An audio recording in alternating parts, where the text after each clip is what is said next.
Well, welcome to yet another installment of the Astral World, its scenes, dwellers, and phenomena. We've silenced our tech. Do not disturb is on, and the only thing we might contend with today is that here luminal mind mascot, Rockwell himself. So as a Numa of Now presentation, I self-identify as the triple guru born in Kansas, but we're not in Kansas anymore. A luminal-minded individual transcends the normal barriers of what was once thought to be true. And even the big lie can be a way shower in retro-causality, time reversal flows, and what I call the Numa of Now, the Novata, and even the New Mama of this eternal moment. We do have this and one more volume to close out this reading, just about halfway through here, and we're just getting right into it here. The first 4 chapters are going to be there in that playlist for anyone listening out of order, but just know that this here reading is my first official reading, and we've got a great deal more for you this year. So I wanted to start here because this is a topic I am all too familiar with. A personal commentary will follow after we have finished up here. Let's get into it, shall we? Chapter 5 of the Astral World, its scenes, dwellers, and phenomena. Some lower subplanes. Now, student, we are entering the vibrations of the lower subplanes of the astral. You must nerve yourself to witness some unpleasant sights. But be not afraid, for nothing can harm you here while I am with you. Were you alone here, lacking the knowledge of self-protection, you might find the experience very terrifying. But even then, though you lack the higher knowledge, if you would but maintain a positive mental state and deny the power of the astral inhabitants to harm you, you would still be safe. A firm mental attitude and the assertion of your own immunity will act as a barrier through which these influences cannot penetrate. Your first impression is that the material world is still around you, with all its scenes plainly visible. But as you look, you will find that there seems to be a particular veil between these scenes and the plane upon which you are temporarily dwelling. This veil, at last semi-transparent, nevertheless seems to have a particular appearance of resistant solidity, and you find yourself instinctively realizing that it would be a barrier to the passage of the astral entities back to the material plane. I now change our vibrations for a moment to those of a very unpleasant subdivision of the lowest subplane. This is the subdivision which the odd occultists were wont to call the astral cemetery. We shall stay on this plane of vibrations but for a moment, for it furnishes a ghastly sight, and its atmosphere is most depressing. Now, hold tight to me, and press close to me, for you will instinctively feel the need of protection. Gazing around you on all sides, you will see what appear to be the disintegrating forms of human beings, and even some animals. These forms seem to be floating in space. They seem real, and yet, some way, not real. You realize that they are not physical bodies, but still, they bear too close a resemblance to physical corpses to be pleasant. Take one good look around you, for I shall change our vibration in a moment. There, we have left the scene behind us. But before proceeding further, we shall pause a moment and consider what we have witnessed. These disintegrating astral forms are what occultists know as the astral shells. The astral shell is really an astral corpse, just as the physical body in the grave is the material corpse. For as we shall presently see, the disembodied soul eventually leaves the astral and moves on to what the occultists know as the mental and spiritual planes of being, which are symbolized by the race conception of the heavens, of which all religions teach. When the soul so passes on, it leaves behind it the astral body it has inhabited while on the astral. This astral body or form then begins to disintegrate and in time disappears altogether, being resolved to its original elements. During this process, it dwells on this particular division of one of the lower subdivisions of the lowest astral subplane. This particular division has no other purpose and is separate and apart from the other subdivisions. There is a great difference between the astral shells of different individuals so far as concerned the duration of the shells in this particular place of disintegration. For instance, the astral of a person of high spirituality and ideals will disintegrate very rapidly indeed, as its atoms have little or no cohesive attraction when once it is discarded. But on the other hand, the astral shell of a person of earthly ideals and material tendencies will hold together for a comparatively long time. So strong is the attractive force generated while the shell is occupied by its owner. Those astral bodies are dead and have no consciousness or intelligence, and as a rule cannot even be galvanized into appearing a life, as can the class of astral forms known as the specters or shades, which belong to a slightly different category, and which we shall now glance at for a moment. There, gaze at this scene for a moment, before I change the vibrations again. Our momentary glimpse of the subdivision of the astral upon which the spectral forms abide was not a pleasant one, but it is interesting because it explains some peculiar features of psychic or occult phenomena which is often misinterpreted. You notice that instead of floating about in astral space, as did the shells which we saw a few moments back, these specters acted like shadowy human beings in a daze or dream-like condition. You saw them walking dreamily about without set objects or purpose, a weird, unpleasant sight. These specters are really astral shells from which the souls have departed, but which have left in them sufficient power arising from the former thought and will vibrations of their owners to give them a temporary resemblance of life and action. This power gradually wears away, and the shell then sinks to the subdivision which we saw a little further back. In the meantime, it dwells on this particular subdivision. In the case of the soul with high ideals and spiritual aspirations, there are practically no material thought vibrations remaining to galvanize the astral body after the soul has withdrawn itself. Its higher nature has neutralized these lower but strong vibrations, but in the case of the soul retaining strong material thoughts and desires, the power is much stronger. In the latter case, even after the higher nature of the soul has drawn it upwards above the astral, these lower mental vibrations may persist in the deserted astral form, and thus give to the latter a semblance of life and activity which, though a counterfeit, may manifest considerable power for a time.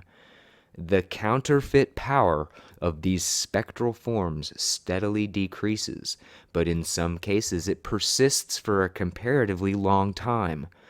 As a rule, the power disappears in the way stated, but in certain other cases it is used up, as a spark is rendered bright by blowing upon it, by means of a psychic stimulus from persons living on the material plane. I am now alluding to the power generated in circles and through mediumistic persons on the material plane or earth life. The psychic power so generated, coupled with the strong mental attraction set up between persons in earth life and the spectral form, may cause the latter to manifest itself in the former, either by more or less complete materialization, or by particular manifestation through the physical organism of the medium or mediums present. In such a case, the specter, reanimated and galvanized into seeming life by means of the psychic power of the medium, or those composing the psychic circle, will strive to manifest itself by speech, automatic writing, raps, or otherwise. But, at the best, its efforts will be feeble and faulty, and the persons witnessing the phenomena will always remember the same with the dim idea that there was something wrong about it. Something was found to be lacking. In some cases, the vibration of old memories will survive in the spectral form, which will enable it to answer questions fairly well and to allude to past experiences. But even then, in these cases, there will be a shadow of unreality which will impress the careful observer. Remember, there are many other forms of spirit return, partial or complete, but much that passes for the real phenomena is really but a manifestation of the presence of these spectral forms, of whose real nature we have been made acquainted by our glimpse into their region of abode. Moreover, these entities, if they may be called by that name, borrow ideas and impressions from the minds of the mediums or persons in the circle, in addition to their own shadowy memories, and thus doubly become reflections or counterfeits. These specters have really no soul.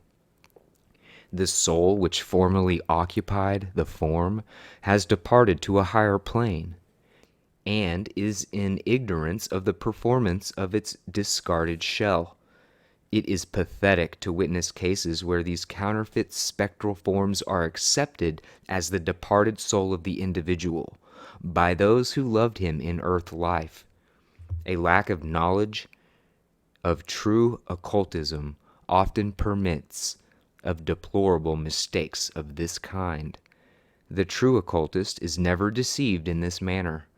These specters are no more departed souls or spirits than a galvanized physical corpse is the individual which once inhabited it, though the current may cause it to move its muscles and go through the motions of life. It remains a corpse and discarded shell, and that is just what the spectral form is, plus the remaining vibratory echoes of its old mental life. Chapter 6. Disembodied Souls. You very naturally inquire, but where are the disembodied souls themselves? I expected to see them as soon as we crossed the border of the astral. Yes, that is the general expectation of the neophyte in occultism when he gets his first glimpse into the astral scenes. But unless he happens to stumble at once upon certain subplanes, he is apt to be disappointed. But the better way is to let you learn the story by viewing the various subplanes at the same time, listening to my explanation of that which you witness on them. You will notice that our vibrations are now changing and growing more intense. We are now entering upon a very wonderful subplane, but rather upon one of the subdivisions of such a plane. This region, I ask you to remember, is one the entry to which is strictly guarded by the law of the astral and watched over by certain very high spiritual influences. It is a sacred place. No one is admitted here as a visitor unless he be of high spirituality and pure heart. Even a trained occultist, unless he possesses these qualifications, finds it impossible to enter these vibrations.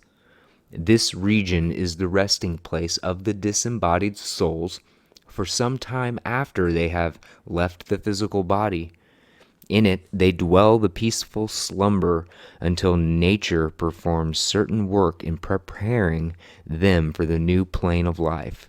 This stage has been compared to the cocoon stage, between the stage of the caterpillar and that of the butterfly, in which stage a complete transformation is effected, and the wings of the new life are developed to take the place of the old crawling form.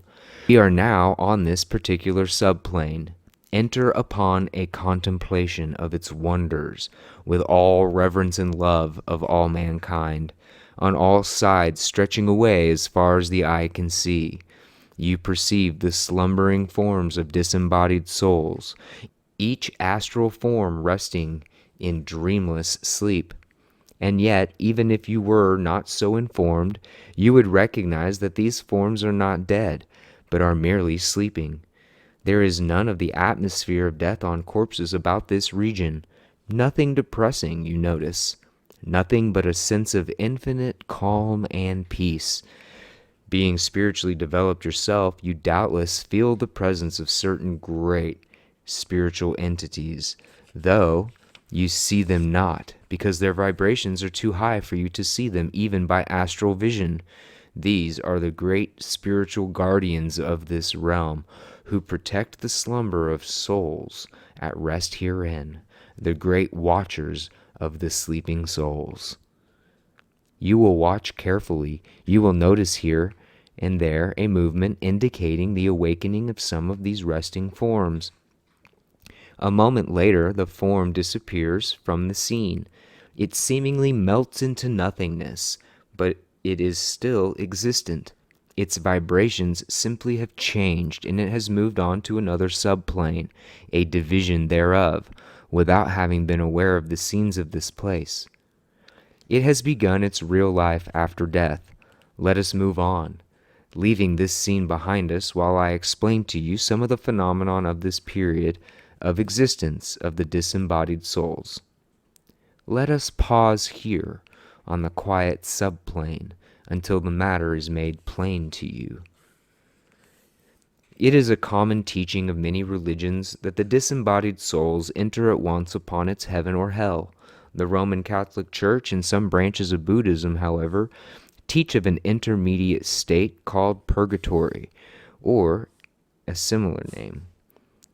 Some denominations of the Christian Church hold that all souls slumber in unconsciousness until the call of the great trumpet of Judgment Day, when all awaken from their long sleep and are judged and sent to the place of reward or punishment as their cases may deserve. You see on the astral some things which show you that all of these views have a basis in fact, and yet how imperfect are these conceptions of the theologies. All occultists know, however, that nearly all of the original religious teachers had a very complete knowledge of the real facts of the astral and higher planes, and merely handed down to their followers such fragments of the truth that they thought could be assimilated at the time. All of the theological teachings regarding the life after death, heavens and hells, contain some truth, but none contain all the truth. In the majority of cases, the mind of the dying person sinks into the slumber of so-called death and awakens only after a period of restful, transforming slumber upon the astral, in this region we have just seen. In some cases, however, there is a brief waking, like a semi-awakening from a dream, shortly after the departure from the physical body, in which case the astral body may appear visibly to some friend, associate, loved one, or even in the scenes in which the person usually spent most of his time, as, for instance, his office, shop, study, etc. This accounts for the occasional insistence of the disembodied person so appearing, of what there are many well-authenticated cases.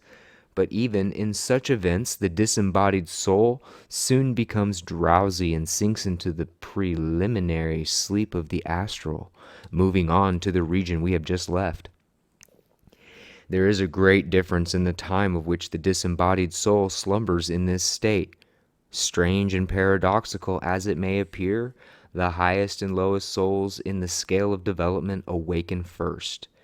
The average soul slumbers far longer than either. I will explain the reason of this to you in a moment. The highly spiritual person, needing but comparatively little transformation to fit him for the higher planes, may slumber here only for a very short time, and then passes on to some of the higher astral planes, or in cases of high development, may omit these higher astral planes and pass on at once to the plane or planes above the astral, into what occultists know as the heavens, which technically are regions of the mental plane and the ones still higher. The average soul, however, slumbers a much longer time, many years perhaps, and then awakens upon a higher astral plane suited to its requirements. The low material soul, as a rule, awakens very speedily and passes at once to the low plane, for which it has an affinity. But note this difference. The highly developed soul awakens speedily, for the reason that it has less to slough off and be transformed into higher attributes. The work is already partially performed. The average soul, on the other hand, requires a much greater transformation for its scenes of higher activity, and so remains much longer in the transforming sleep. And last, note the seeming paradox and its explanation. At last, the low, material soul awakens speedily, not because it has been transformed easily for the higher scenes, but on the contrary, because it is not destined for these higher scenes. It never reaches them, but descends to a low plane of the astral, where it lives out its low inclinations and ideals, until it finally sickens of them, at least to an extent, and then is ready for further transformation. All souls, however, high or low, eventually move off the astral and enter into the place, or rather the state, of the mental plane, or the regions of the heavens, leaving their astral shells behind them. Some of the highest, as I have said, mount to these planes without any intervening stay on the higher astral, but the majority have their share of astral life, higher and lower. On the heaven planes, the spiritual souls spend great periods of time enjoying the well-earned bliss. Souls lower in development spend less time there. The low material souls scarcely taste the experience of those higher regions. I shall speak further regarding this as we proceed. As a general rule, I would remind you, the higher the advancement of a soul, the greater the time between its incarnations, and vice versa. There are special cases, however, such as the call to duty on the part of a high soul, or a strong attraction to another, or an other's approaching reincarnation, which may bring back a high soul in a shorter time than it really deserves. This is simply renunciation, however, on the part of the high soul, and is not a violation of the general rule as stated a moment ago. Let us now change our vibrations and visit some of the scenes of astral life in which the awakened souls are living, moving, and having their being.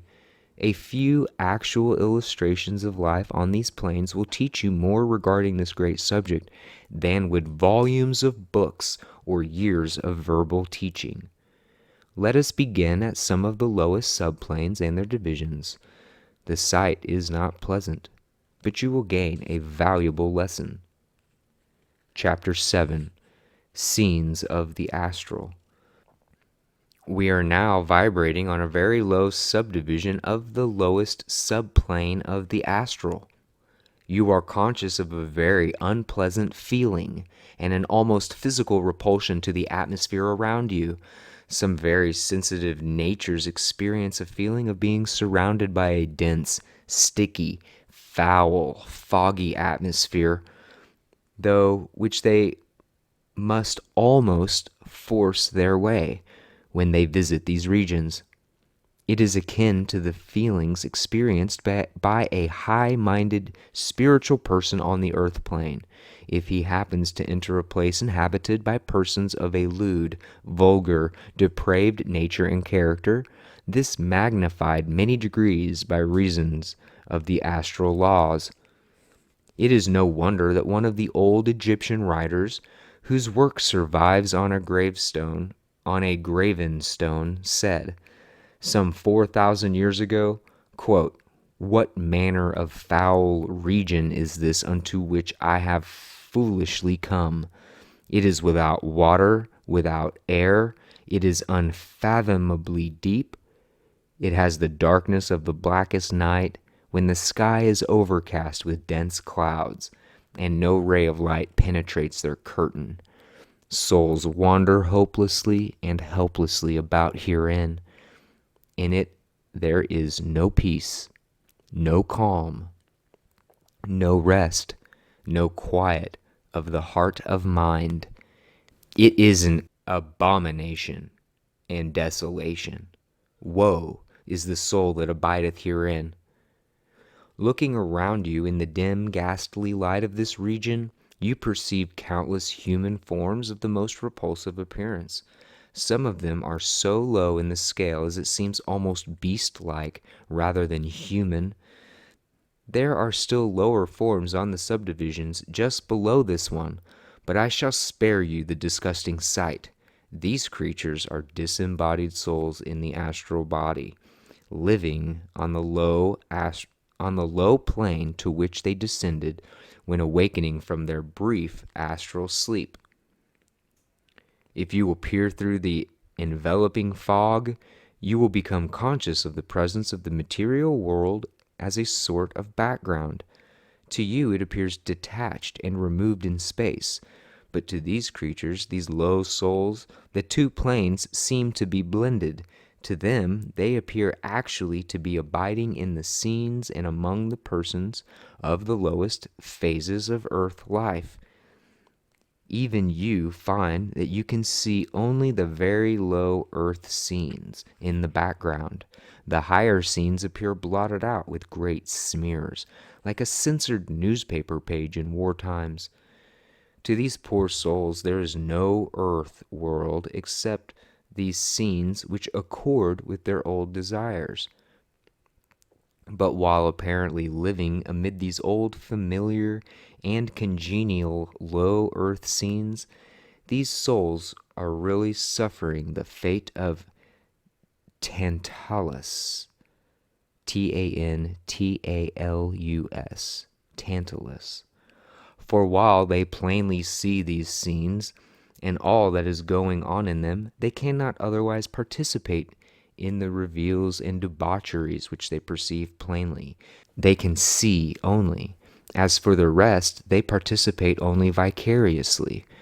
This renders the place a veritable hell for them, for they are constantly tantalized and tormented by sights of scenes in which they cannot participate. They can exercise simply the lust of the eyes, which is but as a thorn in the flesh to them. On all sides on earth life, they see their kind in the flesh, eating, drinking, gambling, engaging in all forms of debauchery and brutality, and while they eagerly cluster around, they cannot make their presence felt under ordinary circumstances, nor can they participate in the scenes which they witness. The lack of the physical body is indeed a very hell to them under such circumstances. The astral atmosphere of low drams shop, pool rooms, gambling hells, racetracks, free and easies, Brothels, red light districts, and their more fashionable counterparts are filled with these low astral forms of souls across the astral border. Occasionally, they are able to influence some earth companion who is so saturated with liquor or overcome by drugs that he is physically open to such influences. When they so influence him, they strive to lead him into further degradation and debauchery. In so doing, they obtain a reflex gratification, as it were. But I shall not dwell upon this subject. It is too loathsome. In some instances, the sojourn on this low astral subplane sets up such a strong desire for rebirth in the flesh among similar scenes that the poor soul eagerly presses forward. In some instances, the sojourn on this low astral subplane sets up such a strong desire for rebirth in the flesh among similar scenes that the poor soul eagerly presses forward toward reincarnation on a similar low plane. In other cases, I am glad to say, the experience so sickens and disgusts the poor soul that it experiences a revulsion and disgust for such things, in which case the current of its desires naturally carries it in the opposite direction, and it is given the opportunity to rise in the scale of the astral, where its better tendencies are encouraged, and a better rebirth finally results. At the end, however, in nearly all cases, living out results in outliving, and even the lowest rises in time. Some few souls, however, sink so low as to be incapable of rising, and they meet the final fate, not of damnation, of annihilation. Even in these hells of the astral, however, the degraded souls are punished not for their sins, but by them, as an old writer once forcibly stated it. But this particular scene is not the only one on this subplane of the astral. It has many counterparts. I cannot take time to show them all to you, or to describe them in detail. I can illustrate the idea, however, by stating that close to the scene you have just witnessed is another in which the actors are those miserly, money-loving souls who have sold all their better nature for the mess of pottage of worldly gain. The punishment by the sin, rather than for it, is similar to that of the low souls of the preceding scene. They are tormented by the sight, but are tantalized by not being able to participate. The result is particularly similar to that mentioned in the last case. Some find desire increased, and others find disgust and nausea, and thus seek the way to higher things. There are hundreds of similar regions on the lower astral, some of which are much higher, however, than those we have just considered. All of them serve as a purgatory, or place of the burning out of desires of a low kind, not the burning of material flames, but by the fire of the desire itself, as we have seen. This idea of burning away or purging of the low desires is found to permeate nearly all religions and has its basis in the facts of the astral. Changing our vibrations and mounting to higher subplanes, we pass rapidly from scene to scene. You appear astonished to notice that many of these scenes seem to be set to scenery, like a great theater. You notice with wonder the artificial nature of this astral scenery, and wonder at the fact that the people on these scenes seem to regard this scenery as natural and real, instead of make-believe. It all seems very shadowy and imperfect to you, but very real to them. The secret is that the scenery is the creation of the minds of those taking part in the scenes, and those who have preceded them on this plane. It is all make-believe, a mirage, so to speak, but very real to those taking part in the scenes. It is not the purpose of this little book to describe the chemistry of the astral by means of which it is possible for the mind to build up scenery, etc., from the astral substance. To the advanced occultist who has studied deeply the occult chemistry, the matter is as simple as is the formation of ice from water, which in turn was once steam, and at the same time as wonderful. The traveler on the astral always will bear witness to the wonders of that plane, the scenery of which is all built up in this way, though he may not be able to explain the chemistry of its formation. In this way, on the various higher planes of the astral, including some of the comparatively lower planes, we find beautiful mountains and valleys, rivers and lakes, cities, towns, villages, and country land. In fact, all forms of scenery known in earthly life. We also see buildings of all kinds, and all varieties of household utensils, implements, furniture, etc. All are built from the astral substance by means of the imaginative minds in the dwellers on those planes. To the visitor, they seem most unreal. One can actually see through them and on all sides of them at once, as in the case of a transparent crystal. But to the dwellers on the astral, they are as solid and real as are their material counterparts, and no doubt regarding their solidity ever enters the mind of the astral inhabitants. And what is the purpose of all this theatrical make-believe of the astral, you may well ask? You will see in a moment when I give you the key that unlocks the secret door of the astral life and its meaning. Okay, we're going to end there, and we will do chapter 8, and we will do chapter 9, 10, and let's see, is there an 11 here? I'm not sure. There is. So the next episode, we'll finish the book. We'll do that. It'll be a longer episode. We'll just get her done, okay? We're just going to do it in 4 episodes. So thank you for being here. You know, the only thing I really want to mention at this point is that, you know, people fear what they don't understand. And so I really think this is an important lesson, in that we often fear the scenes, the dwellers, and phenomena of the astral world. So in that effort, we want to just educate people that these things and what they are, and put things in a proper perspective. There really, truly is nothing to fear. Okay?